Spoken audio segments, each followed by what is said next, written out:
Mi nombre es Henry Argüello, yo soy investigador, soy el responsable de lo que se ha dicho acá, de que los contenidos estén desactualizados, de que se dicten las cosas para el futuro, de la innovación. Yo soy el responsable de ese tipo de cosas.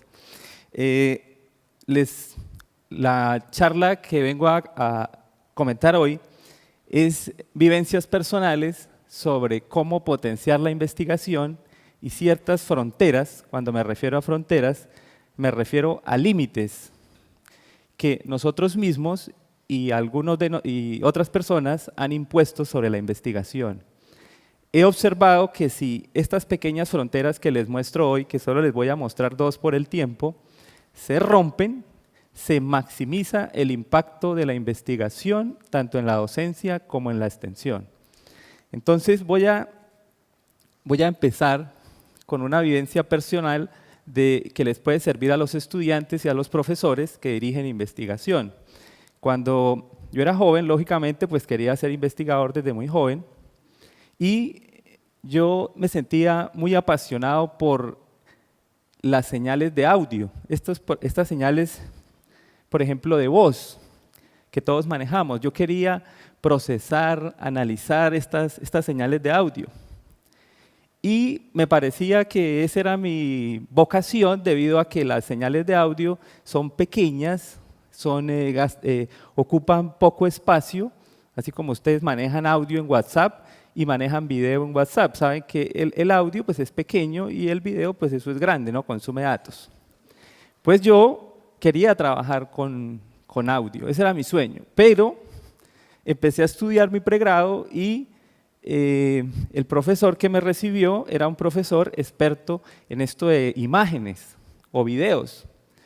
Y pues esa persona era muy importante y yo opté por seguir a esta persona y dejar al lado mi sueño y trabajar en imágenes. Al principio pues yo hice mi proyecto y dije, al final que termine mi pregrado, termino lo que el profesor quiere que yo haga y ahí sí cumplo mi sueño. Empecé a estudiar la maestría y fue lo mismo, conseguí a otro profesor y este profesor era más experto en imágenes. Y entonces, mira que las imágenes son más importantes, y empecé a hacer un proyecto en imágenes. Además, mira que ya hiciste el pregrado en imágenes y la maestría te puede servir, ya acabas mucho más rápido. ¿Qué era lo que odiaba de las imágenes? ¿Por qué no me gustaban? O sea, ¿por qué prefería trabajar en audio, que nunca lo había hecho, ¿no? Y era que las imágenes son muy grandes, eso ocupa mucho espacio, ¿no? Yo quería el audio, ¿cierto? Entonces, por fin se acabó la maestría y tenía tiempo para estudiar el audio. Pero me fui para Estados Unidos y yo esta vez sí tenía mi plan de trabajar en audio. Llegué a Estados Unidos y vi puras cosas de audio y dije, bueno, ahora sí. Y entonces mi director en Estados Unidos me dijo, mira, tú eres el afortunado que va a trabajar en imágenes. Y pues eso es terrible. Entonces ¿usted qué puede hacer en Estados Unidos cuando su director le dice eso? Nada.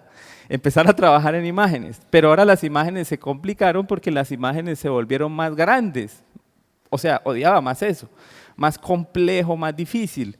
Y pues yo era bueno en lo que hacía, ya era innegable que sabía trabajar en imágenes.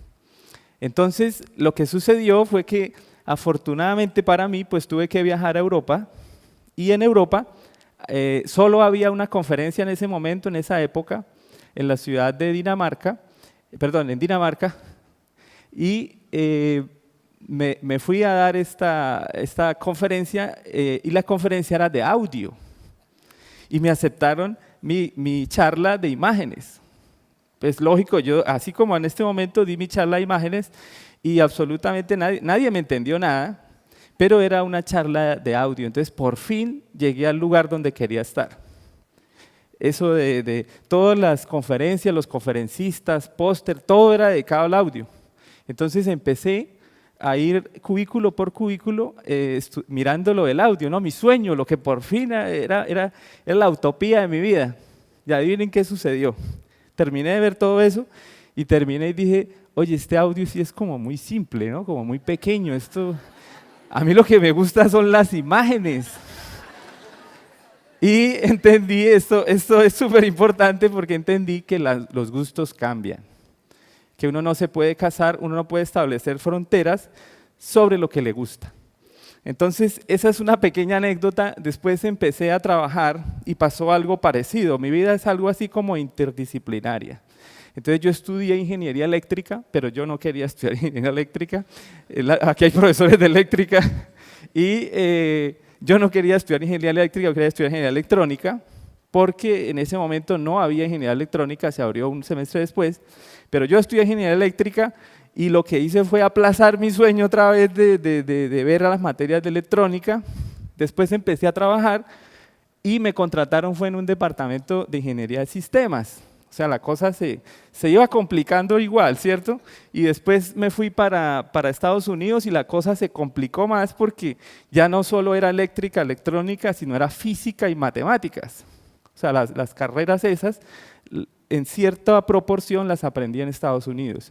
Entonces, mi campo de acción se fue creciendo y me di cuenta que yo no quería ser ingeniero electrónico, ni quería ser ingeniero electricista, yo quería ser investigador.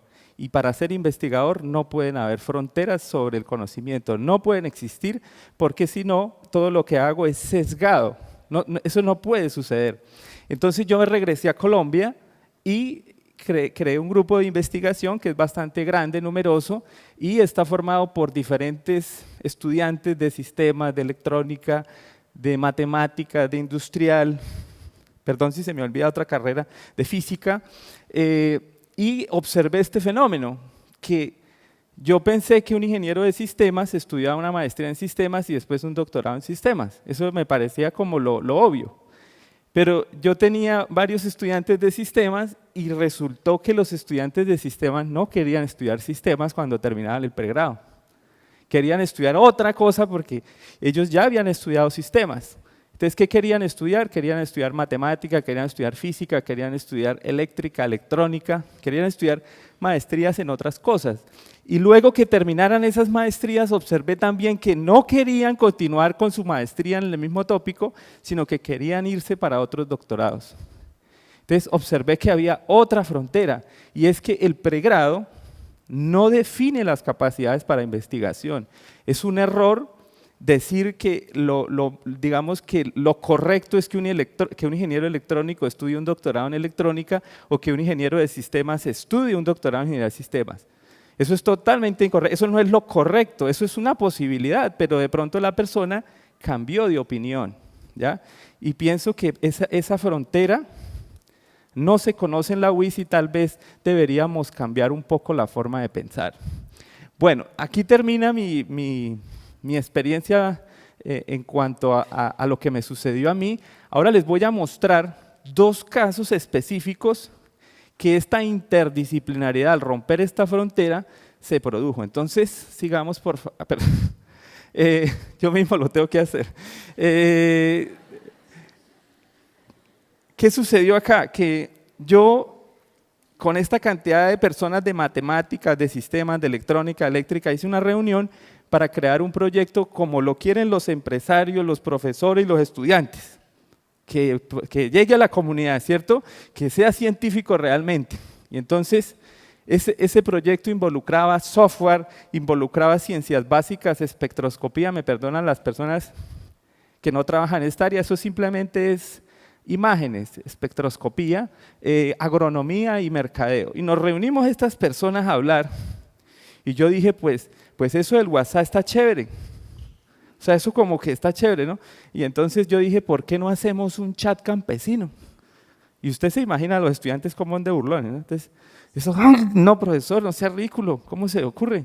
O sea, un chat campesino, pues resulta que este chat campesino se implementó y ya lleva alrededor de 1.000 millones de inversión en este producto. O sea, este producto se llevó a la práctica, ¿cierto? Los campesinos necesitan comunicarse en redes privadas, ellos tienen necesidades de datos totalmente distintos a los del WhatsApp. Se creó la herramienta y fue aceptada tanto por el gobierno como por las personas que nos interesan, que es la comunidad. Entonces ahí estas fotos son reales, ¿no? Yo no estoy ahí, pero son reales. Y este proyecto ha sido de bastante éxito y ese proyecto no hubiera sido aprobado si ese proyecto hubiera sido un chat que hubiera, que hubiera creado ingeniería de sistemas solo. Eso no hubiera sido aceptado. Es porque tiene un componente de ciencias básicas y tiene un componente de ingeniería industrial súper importante, ¿ya? Y se unen todas las áreas en común. Bueno, ese es el primero. El segundo, esto es un poquito más especializado, me perdonan las personas que no conocen de esta área de ciencias básicas, pero voy a tratar de explicarlo lo más sencillo posible. Cuando estaba en Estados Unidos otra vez, un profesor de la Universidad de Stanford propuso matemáticamente que uno pudiese, la luz, la que me está en este momento tocando, o la que se está reflejando, esa luz es tridimensional o más de 3 dimensiones, y esta luz que viene de los objetos, o sea, de estos, llega a una cosa que se llama sensores, como sus cámaras, ¿ya? Y la cámara destruye totalmente la información de la luz porque él solo tiene 2 dimensiones. ¿Sí? Mi mundo es las imágenes, ¿se acuerda? Me gusta lo complejo, lo difícil. Bueno, y entonces, este profesor teóricamente dijo que de pronto uno pudiese de aquí devolverse, o sea, pasar de lo que está dañado a lo original. Y pues escribió una frasecita que decía que tal vez eso se pudiese hacer en química pura. Entonces yo, como les dije, regresé a Colombia, otra vez con mis estudiantes, hicimos una reunión y postulamos el proyecto, hicimos un proyecto con Colciencias de ciencias básicas, sorprendente otra vez, porque involucraba diferentes áreas del conocimiento. Entonces se rompió otra frontera, es que los proyectos tienen que ser interdisciplinarios. En este momento eso explotó exponencialmente porque se crearon varios estudiantes de doctorado, muchas publicaciones y también para dentro de la UIS muchas posibilidades de liderar en esta área en el mundo, ¿ya? Entonces, este es el resultado de usar varios conocimientos para desarrollar investigación. Bueno, de la misma forma, yo solo les puedo mostrar 2 por el tiempo, pero esto se ha replicado muchas veces. Casi todos los proyectos que hago son interdisciplinarios. Hay proyectos que yo he hecho en deportes y los profesores de deportes me dicen como, oye, pero ese proyecto es de deportes, no es de imágenes. No, es que se puede hacer un proyecto interdisciplinario y una persona de ingeniería puede ganarse un proyecto en Colciencias del área de deportes. Entonces, así han habido diferentes ejemplos que por tiempo pues no les puedo mostrar. La segunda frontera tiene que ver con que para la Universidad Industrial de Santander, como lo dice Daniel, es súper importante que la investigación penetre tanto la docencia como la innovación. Entonces yo no sé, aquí hay muchos estudiantes y a todos nos dijeron esto. Supongo que a todos les han dicho esto. Lo importante son los conceptos. Mira, no importa, aquí creo que una persona estaba mencionando eso, lo importante es que aprendas bien los conceptos. Yo aprendí que es importante aprender los conceptos, pero tienen que estar actualizados, porque ahora es diferente, ahora es muy rápido, los procesos que se viven ahora son mucho más veloces que antes y ya no hay tiempo, a pesar de que el estudiante de la UIS es tan bueno, él no tiene tiempo de ponerse a leer las nuevas tecnologías en 3 semanas que las va a aprender, porque tiene las capacidades, pero no se necesitan dentro de 3 semanas, se necesitan ya. O usted no sirve para el puesto o usted no va a tener la oportunidad. Entonces, esto es una cosa que me parece súper importante. Bueno, en innovación, todos queremos innovar, ¿cierto? Pero los empresarios que me dicen que aquí hay empresarios, ellos esperan que lo que innovemos no sea cualquier cosa, que tenga un componente de investigación, o sea, que nosotros innovemos y hagamos algo, pero que ellos mismos no pueden hacer contratando ingenieros, sino que seamos algo que de verdad le aporta a la comunidad. Entonces, por eso, señores, yo soy el responsable, uno de los responsables, ¿no? Porque hay muchos acá que somos los culpables de que esto esté desactualizado y de que la innovación no se haga con tecnología. Entonces, para que eso sea posible, aquí les traje un ejemplo. Yo fui invitado yo no es por creérmela, sino que es que les tengo que dar el ejemplo. Fui invitado a Japón. Se supone que cuando uno lo invitan a Japón a enseñar a los japoneses, eso es un honor, ¿ya? Y entonces tuve que enseñarles qué era lo que estaba haciendo con estos proyectos que les mencioné. ¿Se acuerdan ese de lo de 2D a 3D? Ese. Y tenían curiosidad por esa matemática. Entonces fui invitado allá y a cambio ellos me actualizaron cómo hacían la investigación en Japón. Y esto puede servir para la UIS, y es que en Japón no se aprobaban proyectos que se trabajaran en una sola escuela, en un solo departamento.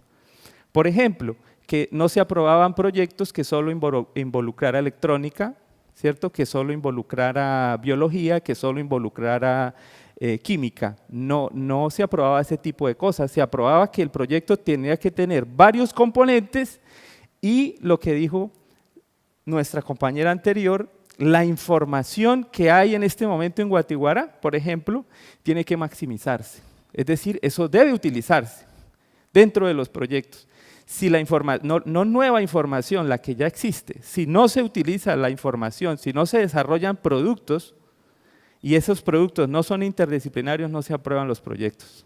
Eso puede ser una forma de que la UIS administrativamente pueda lograr romper estas fronteras.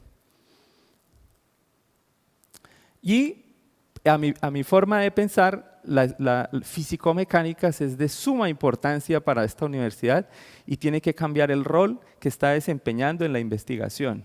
Es decir, tiene que optar por algún modelo, de alguna forma, de cómo va a interactuar con las ciencias básicas. Eso tiene que cambiar porque el rol actual no es tan importante, tiene que cambiar ese rol porque físico-mecánica es de suma importancia porque maneja la tecnología. Es decir, nosotros no solo podemos prestar el servicio de la tecnología, sino tenemos que involucrarnos directamente con ciencias básicas porque ellos tienen mucha más experiencia en investigación y tenemos que hacer estos proyectos interdisciplinarios. Yo los voy a dejar aquí porque me tengo que ir a romper la tercera frontera. Y la tercera frontera, me tengo que ir a hacer esto ya, y es a buscar estudiantes internacionales que vengan a la UIS a estudiar nuestras maestrías y nuestros doctorados. Esa es mi tercera frontera. Muchas gracias.